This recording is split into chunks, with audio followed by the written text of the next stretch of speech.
And I think it seems the same thing goes for Noor. Noor, she's a graduate of the School of Law. She's bright. She finished her degree, bachelor degree in 3 years, top in her class, and now she's also been awarded a scholarship to pursue her master's degree from the University of Jordan and PhD. And now she's choosing between the different universities that already gave her acceptance in their program. And then all the way at the end, we have Jihad Samhouri. Jihad is still a student in his 6th year as a School of Medicine. He is distinguished, but I'm gonna keep it a surprise for you. Why is he distinguished for? Plus that he's distinguished as a human being, his achievements are really something that you can respect him for. So welcome to that. So we are in a panel of people coming from many time zones, experience zones, and generation zones. I'm really honored and delighted to welcome you all for what I think gonna be a really interesting and important conversation. Elizabeth, I will start with you and to think a little bit about where we are and perhaps what we have to celebrate. There are so many critics for the universities these days. What inspires you as a higher education leader and the role it can play, the educational institutions, for individuals and society right now? Thanks, Dr. Ashraf. I think it's certainly true that all of us here who are engaged as university academics have such a privileged career. We have the opportunity to research what we're really passionate about, and we have the opportunity to really shape the next generation. And of course, arguably, what we do in education will have such wide-reaching impact, probably further impact than our research. I think universities have always played a role in supporting and training thinkers and thought leaders, and that is still true. But now universities need to be keeping up with the rapid change that we heard about earlier and ensuring that we are teaching and training and researching in really addressing the questions that modern society faces, whether they're questions in medicine, questions to do with the climate, or questions of policy. I've also been reflecting a lot in my time in Australia, but also since I've been here, on the challenges of the higher education sector. And I think one of the challenges is that we as a sector need to move with the times. We need to recognise that my generation and those who come after me have 5-year careers, and that's quite an odds with an academic career where one's expected to stay in the same institution for perhaps an entire career. We also have to struggle because we're required to train students for a full range of careers, many of which have only appeared in the last few years. And yet we as academics can often have very limited experience within research and academia only. I think a challenge we have in many parts of the world, including Australia, is to continue to tell the rest of the society and our governments of the continued importance of the university. We see loss of funding, we see loss of support from the government and from society. Now, it's interesting that in Jordan, that's not the case. I've never been in a country where being a university professor is so well respected, where people call their brothers and sisters doctor because they're so proud that they have a PhD. And certainly, I think a university education is really valued here. But the challenge, I think, in Jordan is to convince or remind everyone that the university is much more than just a degree awarding institution, that the university really should be the bedrock of society. It should be pushing forward national policy. It should be leading research and really leading economic development in the country. Excellent. Thank you. Professor Walid, you're the expert in education, as I mentioned earlier, and I'm sure we will all be happy if you can extend on that. And you have special views regarding agility that you've just mentioned early in this morning, the morning session, that I would love if you can just even elaborate on this issue. Thank you so much, Dr. Ashraf, for the nice introduction, and I'm really honored and privileged to be here in this forum. And thanks again for asking me this question because I love agility. As mentioned in the morning comments, COVID pandemic, a lot of disaster. Everyone got hurt from COVID pandemic. But if we look at the bright side of COVID-19 pandemic, we learned a lot from it.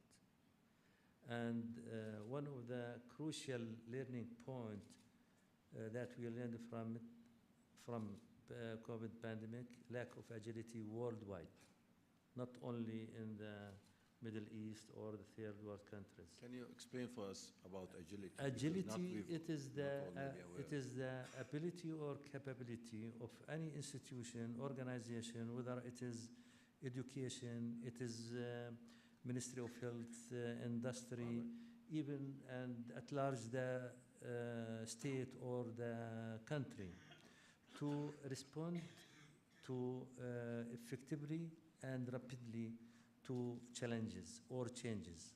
Excellent. So you have to respond rapidly and effectively when you have disruption, and also the ability also to forecast for future disruption and be prepared. So this is the agility.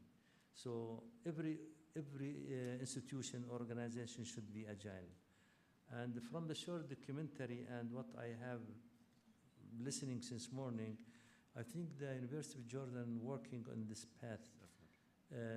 For example, the classrooms, Yes. the e-learning, the curriculum. Yes. This is the concept of agility. You will be surprised that during pandemic COVID-19, we wrote an article and interesting published in Lancet, and the top 5 countries failed in agility. United States #1, England #2, France #3, and I was surprised that it was published in the British, in the Lancet. So they didn't shy away from this fact. As a matter of fact, the whole world failed during COVID pandemic. Excellent. The other issue that what I learned myself and most of the people learned that, and this is what I'm teaching my residents and students, medicine before pandemic era is totally different after COVID-19 pandemic. And so I think this is opportunity to go back and relook in our curriculum, in our research, in all of these that we took it as written in stone. Excellent. Coming to the educational institutions, example for agility, for example, curriculum adaptation, Right. that we have to respond quickly and effectively if there is a challenge or a new change in the world. And the best example, I'm a physician, COVID-19. So at that time, if we were prepared from agility standpoint, we would have changed the curriculum immediately and efficiently. Two, communications, the hybrid learning and class. Right. But also part of the agility to project for future disruption. So don't take it for granted that e-learning will be always available to you. You don't know what will happen in the future. Administration agility, that streamlining the process to take effective and quick right decision. Decentralization of the departments. This is also part of the agility. Partnership with the community, with the industry, with the third party, with the private sector is agility. This is in brief what's agility and being agile. Thank you. This Thank is very interesting and informative. I'm going to go to Dima and ask you, as a young female leader in academia, I'm sure you face unique challenges. What would you like to say to the leaders and decision makers in this aspect? Right. Thank you, Dr. Ashraf, for the invitation and for the introduction. And thank you for your question. So, as a young female professional, the most unique challenge that I faced was overcoming some implicit biases and some stereotypes about women in leadership positions. I was able to address such challenges after joining JU by forming strong professional networks with my colleagues of both genders. They've been the people to support me to consistently show my competency and confidence in my roles as a young assistant professor. And that goes to show the importance of having a women supporting educational environment. So coming to our leaders and decision makers, I think it's important for them to promote gender equity in educational institutions by obviously supporting transparent processes of hiring, promotion, and obviously providing opportunities for women. Not only that, but it's important for them to address those implicit biases. Obviously, this is important by raising awareness and potentially looking into trainings of staff in educational facilities in order to minimize bias and advocate for diversity. And lastly, it's important to support women in education by providing opportunities of mentorship to support, guide, and advocate for them. And not only that, but also it would be very important to highlight their achievements and accomplishments in order to encourage more females to pursue such careers. I'm sure, Elizabeth, you would like to as well We briefly comment on discussed, that. Yes, definitely.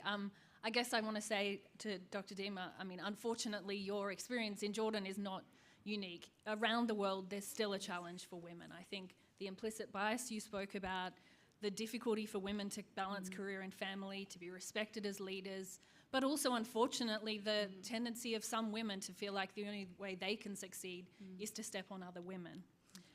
I've personally benefited from many schemes that were set up specifically to help women. And I think what's very important is that these schemes need to go all the way to the top. It's not enough to say we have more female students at the University of Jordan, even we have more female lecturers. We have to recognize that there still are imbalances at the top, and having schemes that run all the way to the top are really valuable. So I've been fortunate to have many female leaders who've blazed the trail before me. I've had many mentors, many formal mentors from both within academia but also business, both men and women who've really helped me, as well as champions who've really put me forward. And I think this is something that I would love to think more with the University of Jordan about, how we can promote this feeling and this sense of championship of others. I've been part of many programs, and I think they're wonderful programs, as I say, for women all the way up the academic ladder. Programs around promotion, around management, around leadership. I think these are all things we need to continue to do while we don't still have equality in all of our institutions. Excellent. Would you like to say, to ask any questions for Dima? I would. I've got a question for Dr. Dima. I guess you, as all staff at the University of Jordan were trained overseas. So I'm interested in knowing whether there are aspects of your current job that your studies in London did not prepare you for. And I guess following on from that, if you have advice for us as honorary professors, if we have Jordanian students, how we can help support them towards a career, or whether you have advice for the University of Jordan about how they can better support you as an early career academic. Sure. I mean, certainly, after finishing my postgrads, there were few aspects I wasn't really prepared for. I think being trained by British dentists in a British clinical setting and research setting where I had some resources that were readily available and I took for granted. Coming back into Jordan, they didn't really prepare me to potentially navigate some limitations, and for our honorary professors, it would be very important to equip our Jordanian students to face such limitations and to ensure their access to resources needed to excel in research. Not only that, but honorary professors could potentially support our students with offering opportunities of professional development, like attending conferences and meetings like this one, potentially nominating them for scholarships and so on. And to answer your last question, the University of Jordan has been very supportive of its young faculty members through professional, comprehensive onboarding training programs when we first joined.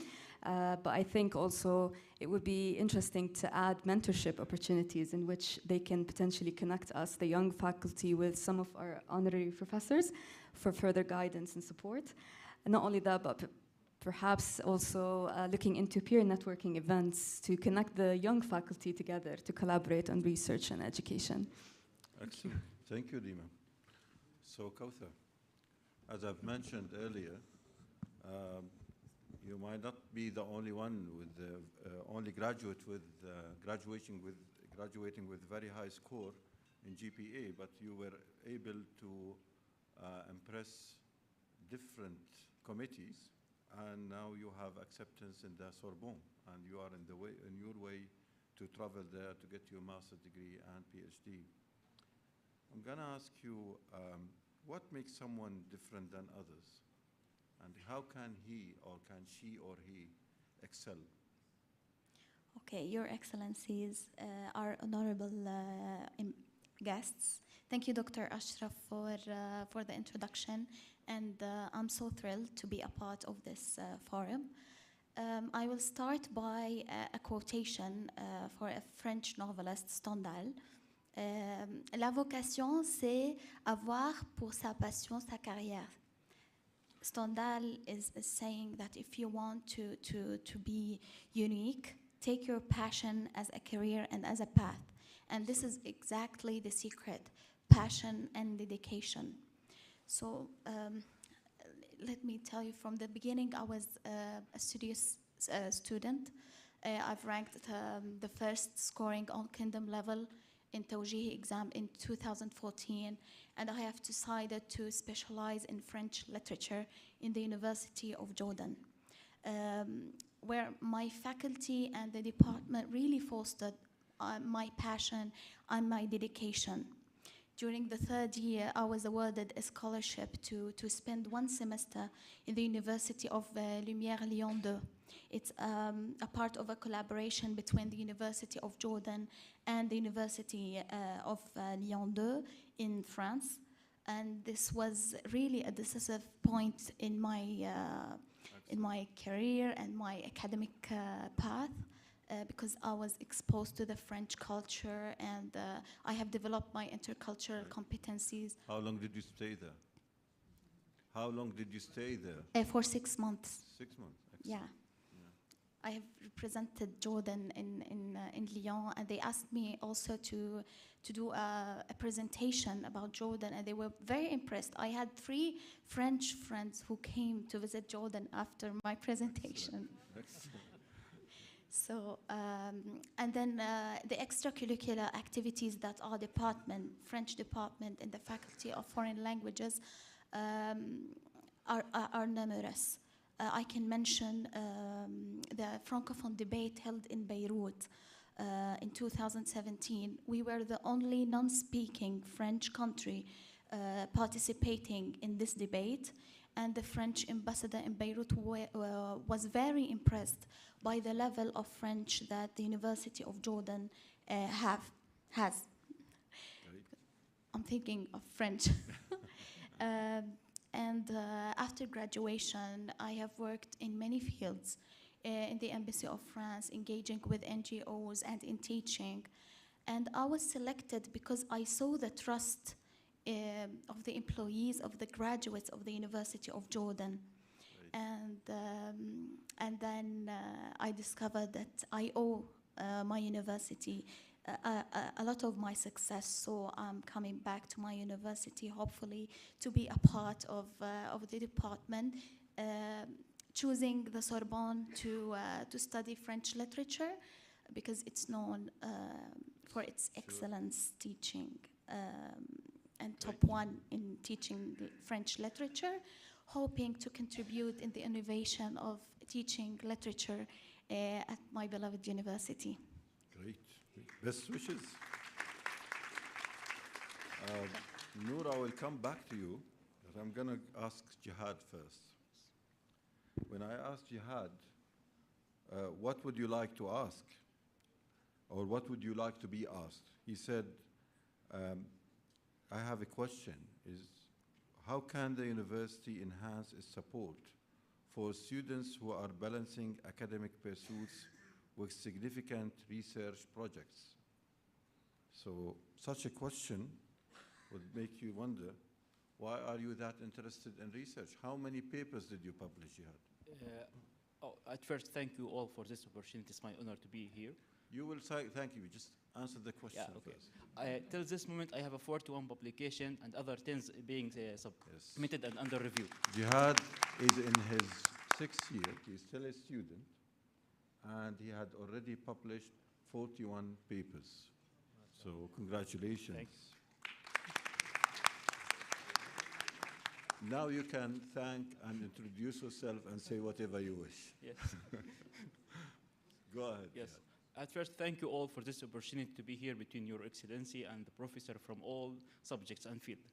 So regarding my research, if you're going to ask me about what motivated me to conduct research or what were the challenges that I might face, by first I'm going to start with the motivation. Let's be positive. The first thing is, as you know, I'm a medical student. So medicine is a evidence-based science. Like you cannot treat a patient or cannot perform any surgery without having a strong evidence to do this or not to do that. And the second thing, as we all see through the pandemic and the COVID pandemic, many national cooperation were conducted between universities and academic center to reach to the first treatment or to the vaccine. And this stuff can elaborate how research is a very important thing. And finally, through my journey in the School of Medicine, we have a research office that was established around 7 years ago. This office has provided me many chances. We have actually a lot of sessions from multiple professors, multiple research from all the field, on how to conduct a research paper, how to do analysis, how to do various study designs. And and to be updated, like we're not doing the old research stuff. We are starting with using the AI and how to use the AI model in treating patients, in improving the quality of life for patients. And recently there's a new studies that we are working on the quantum physics and how we can apply the quantum physics in medicine and all this stuff. Excellent. Yeah, and just like the main motivation. On the other hand, regarding the challenges, as you know, medicine is a very big field. There's a lot of exams, a lot of study, so it will be a little bit hard to balance between doing research and reading a lot of papers and studying for the exams, the OSCE, and all this stuff. But having a good time management and having a good mentorship from all my professors helped me to balance between doing the research and having a good time to study and balancing between the two things. Excellent. Very impressive, very impressive. So Walid, you're from the same field. I'm sure you would like to comment on this before we start with me. Well, I'm very impressed by him. Teach me how to do this. You know, this is interesting. I think this is inherent attribute in the person. And I have seen this. You have the most knowledgeable scientist, and he loves just to provide medical service to the patient. He has no passion about research, and the other way is correct. So I think it has to do with how much you love research and how much you would like to stay from research. I have seen in real life. The best is to balance between providing patient care and to do the research. And that's why I advise everyone before to choose career path to check himself, you know, self-assessment. I'm really interested in research, or I'm really interested in direct patient care, or maybe balance of both. So it has to do with the person himself. But really, I commend you, Jihad. I'm very proud of you and proud of the School of Medicine, because without his mentors and the professors, he would not have done research this huge number. Excellent. Thank you. So Noor is studying, or she's a graduate from the School of Law. And when I asked her to suggest few questions or whom she want to ask, she dropped me a few questions for the Prime Minister. Unfortunately, he left. A few questions for the Minister, few questions for the President of the university. So that's like the typical School of Law graduate. So, but we're proud of you, Noor, anyhow. I'm just gonna leave the time for you to talk about yourself and to share with the audience your thoughts on how to develop leadership. Then I will give you the chance to ask whoever you wish. Okay. Well, in the name of God, I'll begin. First of all, I would like to thank the University of Jordan for this amazing event. I think this is very important, not just for us as fresh graduates of the University of Jordan, but for all the audience over here. My name is Noor Farouk Al-Sabbagh, and I'm a graduate of the law school here in the University of Jordan, and I'm also a master's student over here until right now, but luckily, and thanks for the University of Jordan who believed in me and offered me a scholarship to pursue my master's and PhD degree in the United Kingdom, specifically in the constitutional law. So thank you, Dr. Ashraf, for the introduction. Regarding the question that you asked, I've always believed that, as what Nelson Mandela once said, is that education is the most powerful weapon to change the world. And if you want to change the world, you should start by changing yourself. So leadership is a main factor to change yourself and to guarantee the road to success. So from my personal experience as a person who grew up in a military base, due to that my father was an Air Force pilot, I got the chance to see what truly leadership means from the military. And from my personal experience, I would say that there are main three factors to develop your leadership skills. First of all, you should work on your communication skills. Communication skills, especially here in Jordan, is something very important. So you should make connections as much as you can, and they will actually give an effort to you in your nearest future or even the farthest future. This is number one. And number two, you should really be aware of the self-awareness. Self-awareness, you should be aware what are your strengthing points and what are your weakness points. Nowadays, especially students, they usually focus on their strengthing points and leave the weakness points. Weakness points, you should actually know what are your weakness points and be brave enough to face them. See, the meaning of brave isn't that you should not be afraid of the steps that you would take in the near future.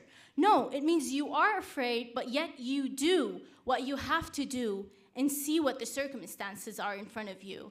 And regarding the strengthening points, also you should focus on them. See where your strengthening points are and invest in yourself more and more. Do not stop if you're good at something, I'm good at something, and yeah, that's good. No, but you have to develop yourself, invest in yourself with whatever you're good and perfect at. And last but not least, the third main factor to develop leadership is planning. Planning is everything. Because even though if you're a student or even you're an employer, employee, whatever your status is, if you don't have a plan, then your motivation is worth nothing. See, motivation without consistency and without discipline means nothing. You should have a plan and you should have time management. These three main factors, communication skills and self-awareness to know what you're good at and what you're bad at, and the planning, these are the three main factors to develop the leadership skills from my point of view. Excellent, excellent. Yeah. Thank you. Very good. So you deserve the chance. Who would you like to ask, Noor? I'm sorry. Whom do you want to ask in this audience? قبل ما يروح معالي الدكتور عزمي محافظة في لك سؤال من نور. احنا وعدناها. نور بدها نور she want to ask the Minister of Higher Education and Scientific Research a question. Go ahead. Yeah, Your Excellency, Jordan has been rapidly over the several years as one of the most top countries and the Arab education indicators. which includes the efficiency of the educational process and the equality between genders, and the quality that education, that Jordan offers as education. I would like to know, what are the next steps to maintain and enhance this approach adopted by Jordan for several of years? الميكروفون شباب المعالي رأي.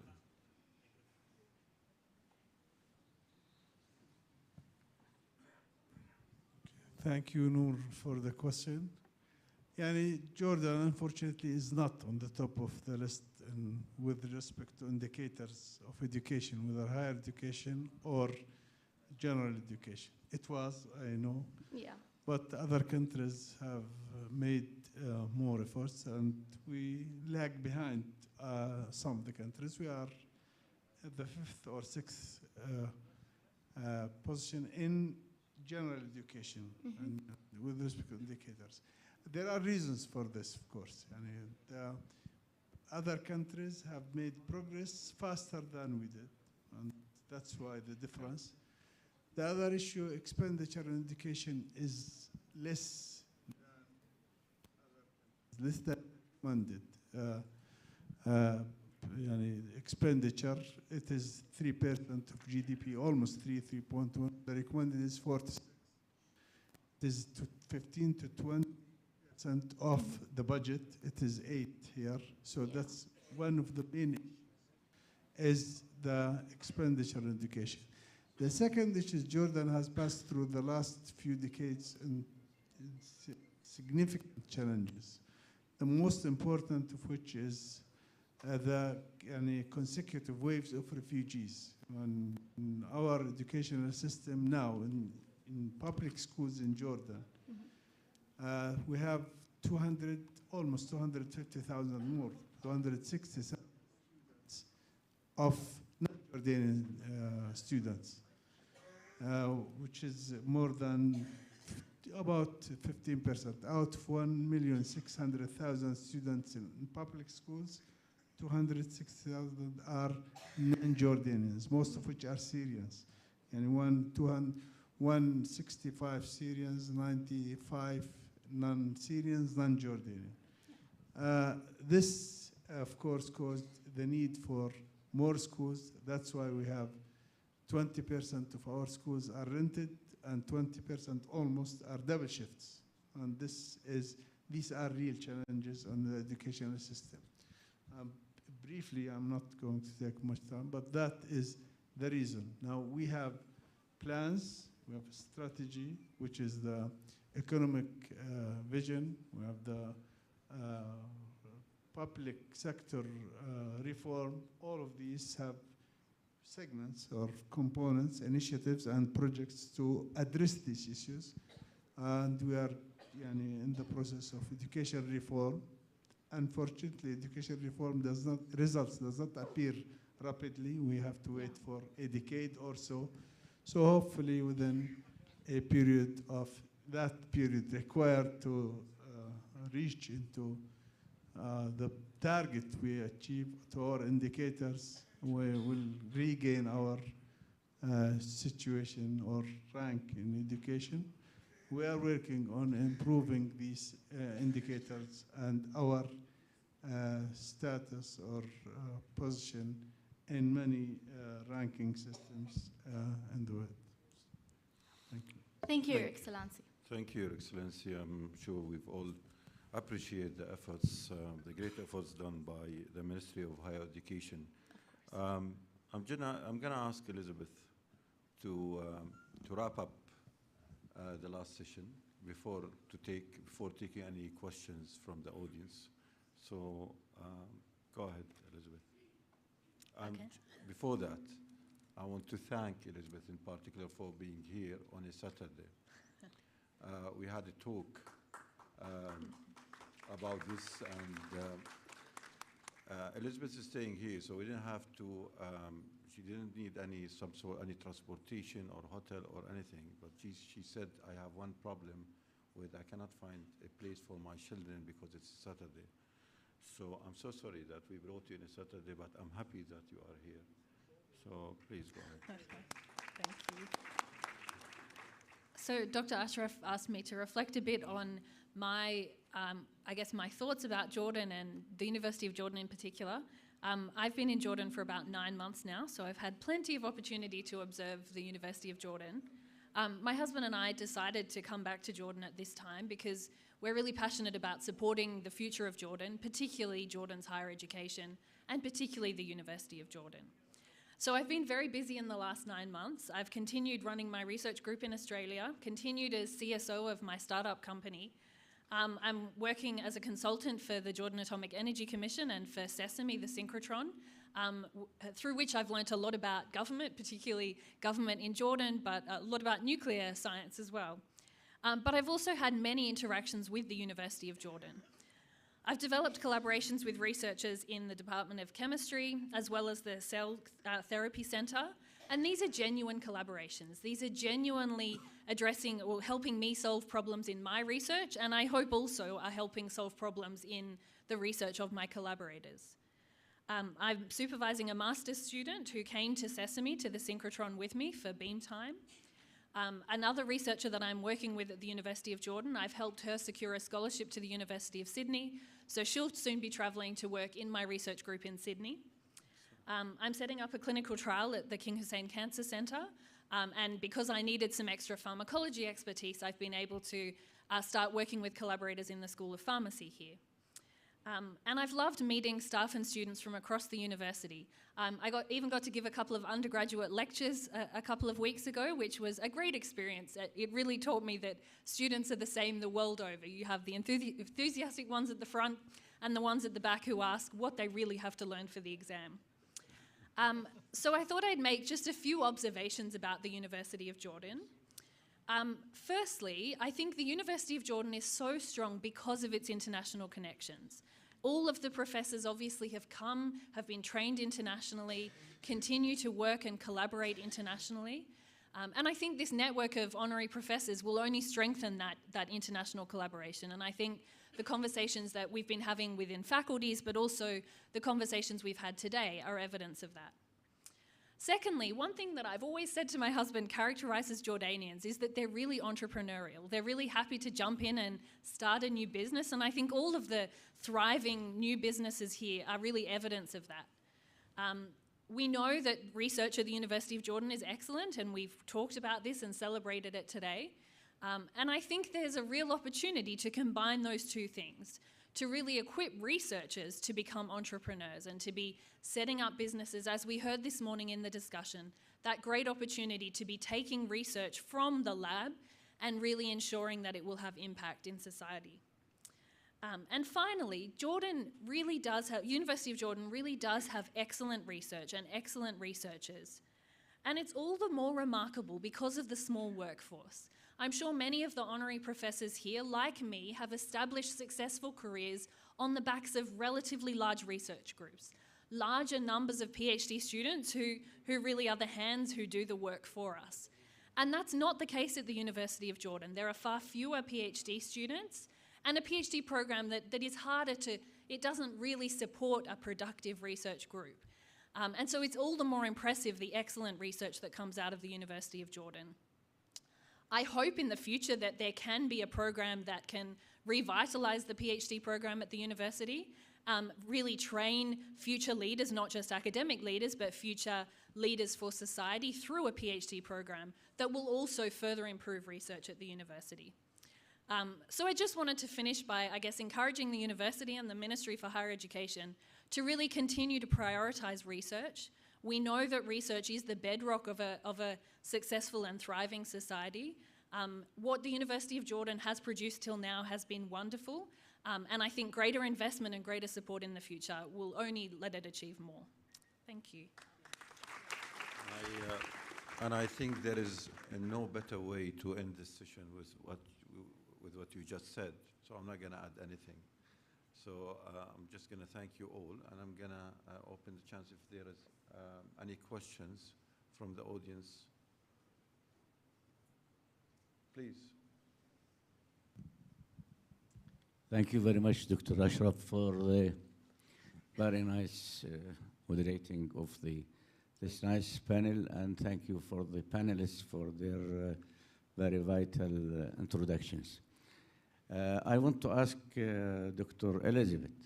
She raised a very important issue, which is the message of universities not just only giving degrees.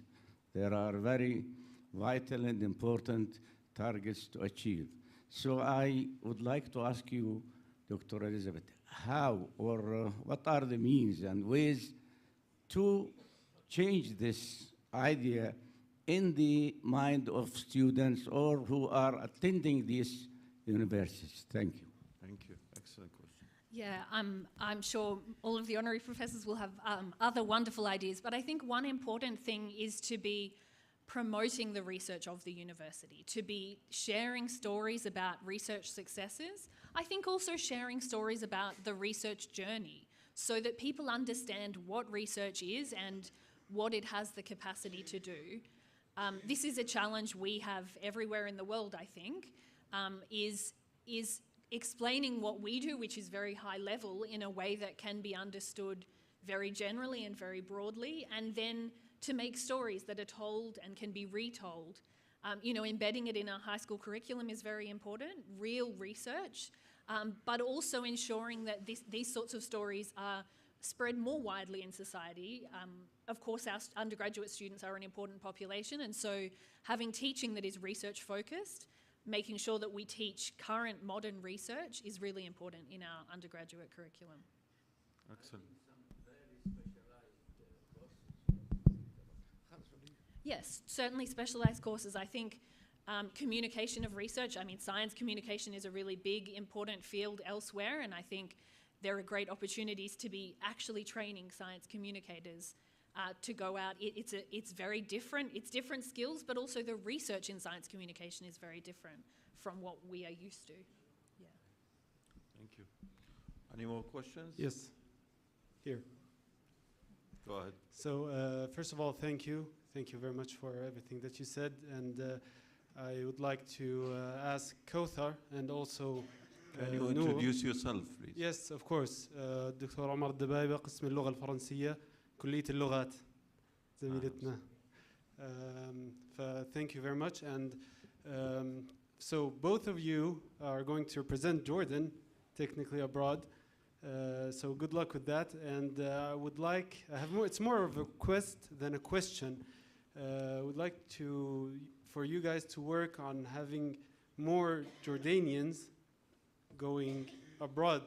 So once you're there, try to do your best to get more of the students of the University of Jordan to go and be excellent like you guys. So thank you very much for both of you, and I wish you good luck. Thank you. Thank you so much. Thank you, Dr. Omar. Would you like to comment on that, Kauthar? Yeah, of course. I've already that. I have already this idea in mind because I met many colleagues who wishes to travel, but they have some challenges. So when you are in the experience itself, it would be much easier to advise these students who wish to go abroad. I think there will be more transparency when you try to encourage them and tell them that you can go. I think they have this fear of leaving the country, leaving their families and their comfort zone. So when someone from the experience itself tells them that it's important, that there's nothing to fear about. There's something they will think about it. They will have the courage. Thank you. I would like also to welcome a delegate from University of Fudan from China, who just came and they joined us today. So welcome to the forum. We're glad to have you here in Amman. We have a room for one question, but I think that we are tired by now. Probably we need a break and to go for the gala dinner, which will be right down the corner. I'm gonna, first out, I'm very thankful for His Excellency or Their Excellency, the Minister of Education, Dr. Professor Azmi, and Professor Muhannad for staying with us. Good luck for Real Madrid, Mahmoud. Hard luck, Muhannad.